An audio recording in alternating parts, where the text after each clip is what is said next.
Hola amigos, Daniela here from Through the Looking Glass. Welcome back to my channel. Welcome to my channel if you're new here. In this channel, I talk about my life healing from several chronic illnesses.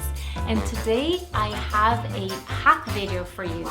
So the first thing I want to share with you is those grabbers. I'm not quite sure what they called. I'll insert a picture, but I actually discovered that when I was pregnant. I was huge when I was pregnant of my kids, especially the last couple of them. They were 10 pounds at birth, so I was definitely carrying that weight, and it was so hard to bend, to grab toys from the floor, to grab shoes from the floor, whatever it may be that was on the floor. Bending was almost impossible. And with fibromyalgia, I have a lot of back pain, and using the same technique to pick up things from the floor, using that grabber, makes a huge difference. Even picking up like my own shoes or clothes that I may have just dropped on the floor or whatever that may be, using a grabber to pick those things up makes a huge difference. Second, we all know that with fibromyalgia comes the famous fibro fog. So basically it's just impaired memory, difficulty in concentrating or remembering things. So I use a lot of reminders, or you can also use post-its, things that you really have to remember that you cannot rely on your memory. Putting things on an app that actually has a reminder option is a lifesaver. I am horrible at remembering appointments if I don't put in my calendar, and if I don't put a reminder like the day off, like an hour before, 100% I'll forget. Like there have been so many instances that I get a phone call from the chiropractor's office or the massage therapist or my family doctors like, you were supposed to be here 10 minutes ago. And I'm like, oh, shoot. That's another hack for you. Make sure that you take advantage of those apps and those reminders. And if you're not a tech person, a good old post-it will do. Just stick them in the mirror, stick them by the door, anywhere that you're gonna pass by, that you're gonna see it, that you need to remember something. Next, we have a little essential medication bag. So I have this little kit that I grab anywhere I go, and it has my essentials. It has medication for nausea, medication for pain, antihistamines, eye drops, nose spray, some creams, like just little things that I use quite often. And when you need them, you need them. They're not always easily found. Like I remember once I went to a cottage with some friends and I got the worst stuffed nose ever, and I couldn't breathe and everything was closed. It was like a long weekend and there was nothing. We were like in a small town, no gas stations or pharmacies open 24/7. And I remember like not being able to sleep and being desperate for air. I could not breathe. I was so stuffed up. I tend to have stuffed nose, so that's something that I always have on my little medication bag. But definitely painkillers, my migraine medications, because when those things hit, they can really spoil your day. So make sure that you have a little kit with all your essentials. You don't have to bring like the entire bottle. Like you can have like little pill containers labeled, whatever it is that you use. So I always have that little bag ready that I can easily grab with me and take it wherever I'm going. So the next one is using apps for tracking symptoms and medications. It's important to know what things trigger symptoms for you.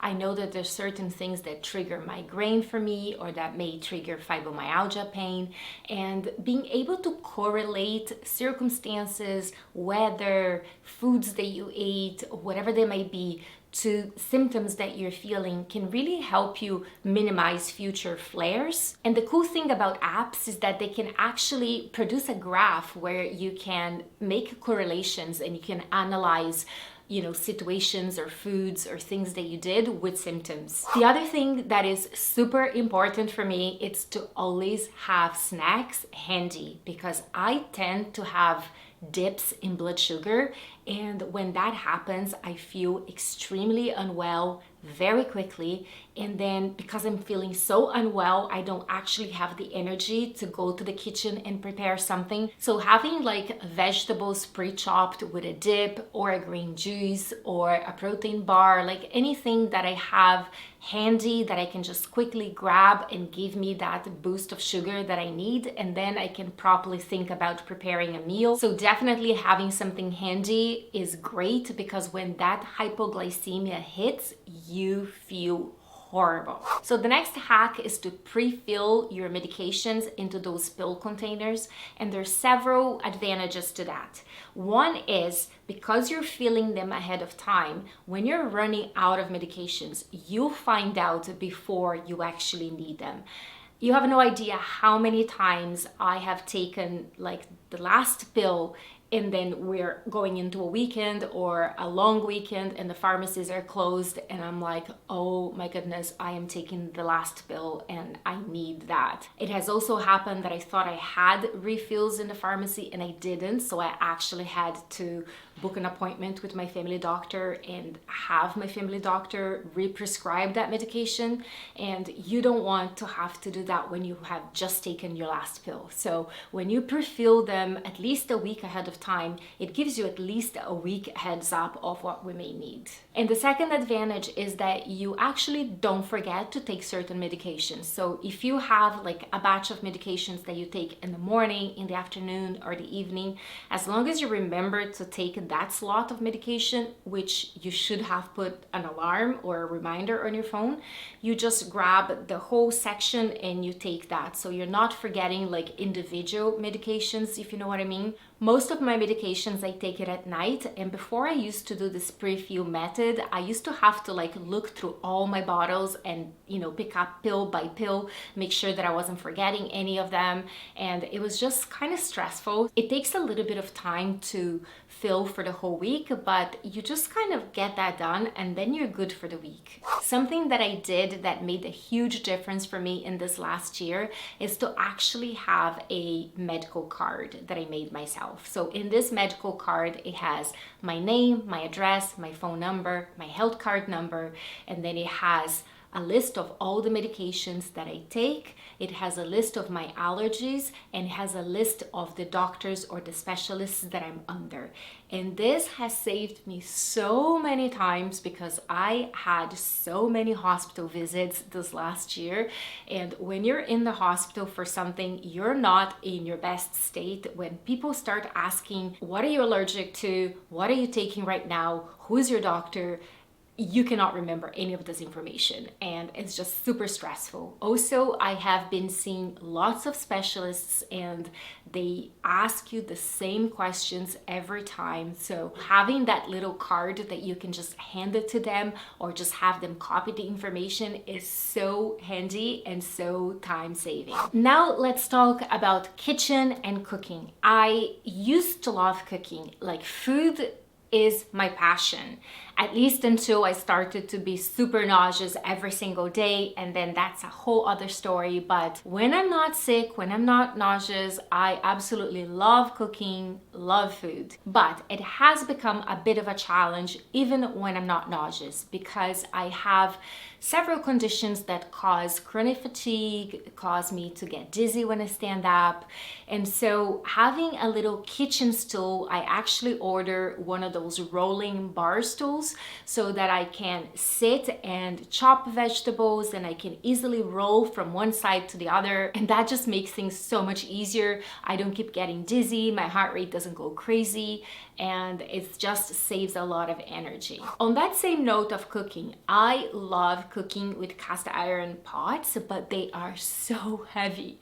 So if I'm cooking on my own, I usually opt for light pots. So we do own cast iron pots, and we also own super light pots. And if I'm cooking on my own, I'll just go for the light pots because it makes it easier to transport from, you know, the stove to the sink, and also for washing them after is a lot easier to wash a super light pot than it is to wash like a cast iron pot. And what makes cooking so much easier is actually meal planning, because a lot of energy goes into thinking what you're going to make and also going shopping for the ingredients that you need. So if you meal prep, you are a lot more likely to actually cook. And for those times where even all those hacks make it impossible for you to cook, then those meal subscriptions are awesome.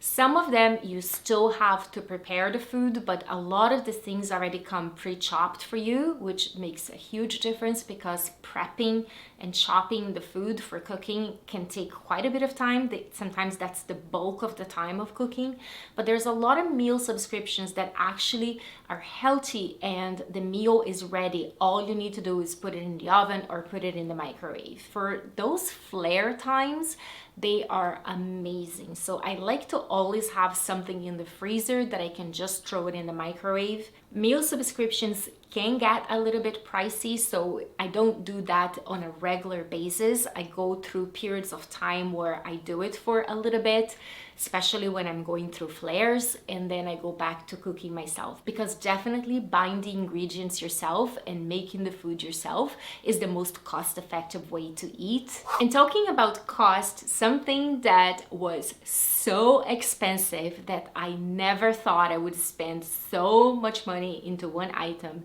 has been my cordless vacuum. So I have a Dyson V11, and I was questioning if I had gone crazy spending so much money on a vacuum, but I'm here to tell you that it has been super well invested money. My house is so much cleaner. It honestly does not take much effort for me to just take the vacuum from the wall and just kind of vacuum a little corner that got dirty, because it is light. I don't have to bend to plug it, unplug it, turn it on or turn it off. It is so easy and handy. And if you clean as the messes happen, then you don't have to like have this big clean day where you take like a whole day to clean your house. Like the best way to keep your house clean is to clean it as needed. So if you cook, you clean after you're cooking. If you spilled something, you vacuum it right away.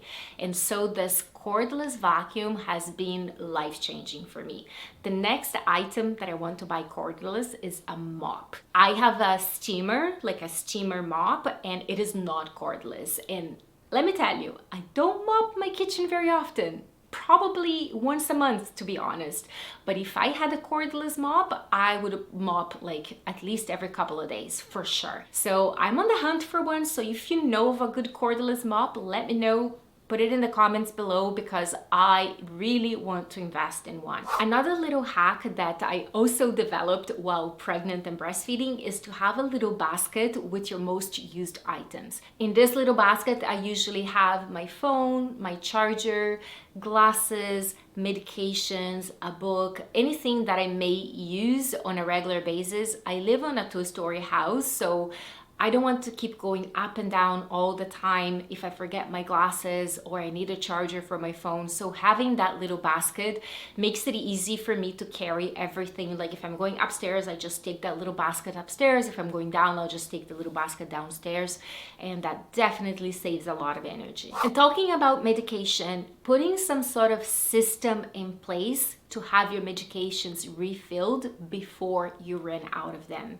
So my pharmacy actually has an auto refill system that a few days before I run out of my medication, they will automatically refill, and I will receive a text message saying that it's ready. That takes so much stress off my shoulders, but I also like to have my own little spreadsheet of, you know, how long I have of a certain medication. So I'll have like a table, and basically it will tell me, you know, when I'm running out of this medication, and then I will put alarms on my phone saying, okay, this medication needs to be refilled around this week.